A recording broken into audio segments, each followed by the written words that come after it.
Salut, ici Maps! Aujourd'hui, je vous parle d'un livre, en fait, d'un auteur que je voulais lire. Je vous ai dit ça lors de mon tag 100% bleu. Et si vous vous rappelez bien, c'est Dany Laferrière. Donc, j'ai lu son livre « L'odeur du café », aussi sous la recommandation de Marjorie de la chaîne Les Lectures de Marjorie. Je vous mets sa chaîne en barre d'informations.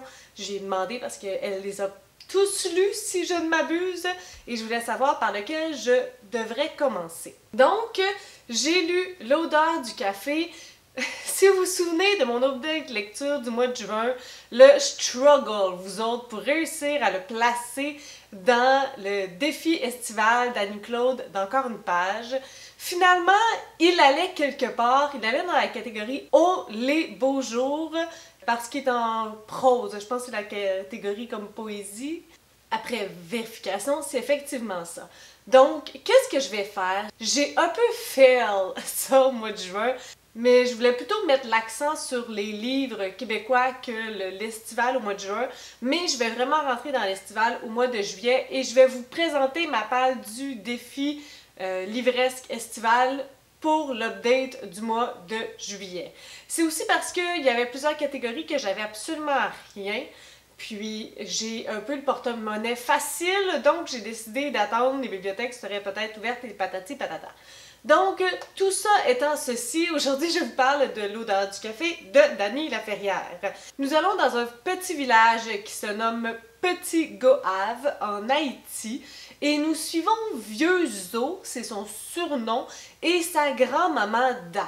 Donc, on suit les péripéties qui se passent dans une journée, pendant un segment de vie précis, les divers villageois, personnes qui gravitent autour de eux, les anecdotes qu'ils ont ensemble, les souvenirs, les relations interpersonnelles.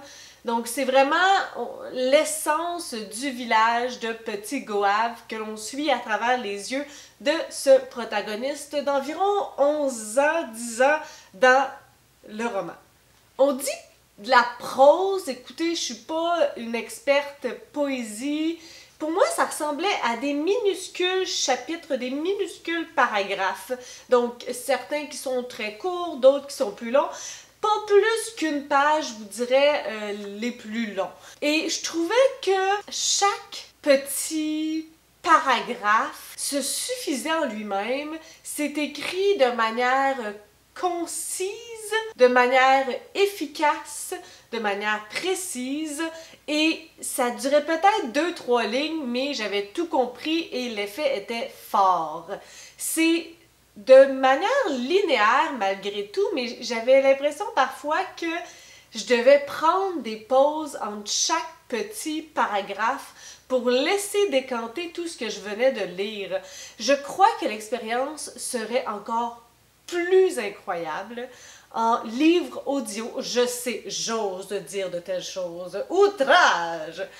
J'aimerais ça écouter L'odeur du café avec la narration de Dany Laferrière lui-même. Ça doit être exquis.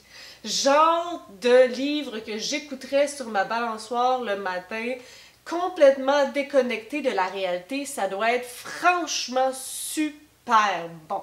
Donc, vu qu'on est à Petit Goave, il y a beaucoup de personnes qui gravitent autour de Vieux Zo, qui n'est pas son vrai nom, on ne sait pas c'est quoi son vrai nom, et de sa grand-maman Da, qui adore le café. On a des points communs, certainement. Au départ, je trouvais pas ça si grave de pas me souvenir de chaque anecdote ou de chaque souvenir avec les différents personnages.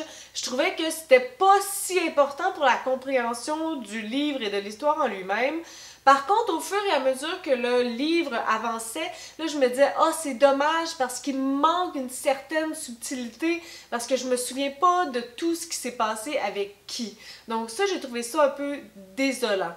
Il y a aussi quelque chose d'intéressant, c'est que parfois, un même événement est raconté de plusieurs perspectives et on remet un peu en doute c'est quoi la vraie perspective à l'intérieur de ça. Je trouve toujours ce procédé fascinant.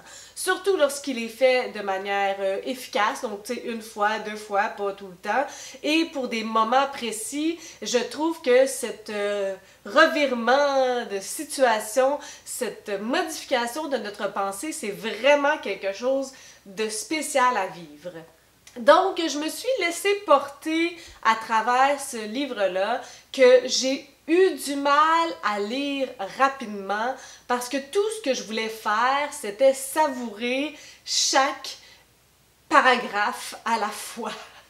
Puis à la fin, j'ai comme un peu rushé parce que je voulais terminer le livre et éventuellement lire autre chose. Je suis pas quelqu'un qui m'étend dans un livre indéfiniment, donc peu importe si j'apprécie ou non le livre, éventuellement il y a un point où je dois juste pousser pour le finir.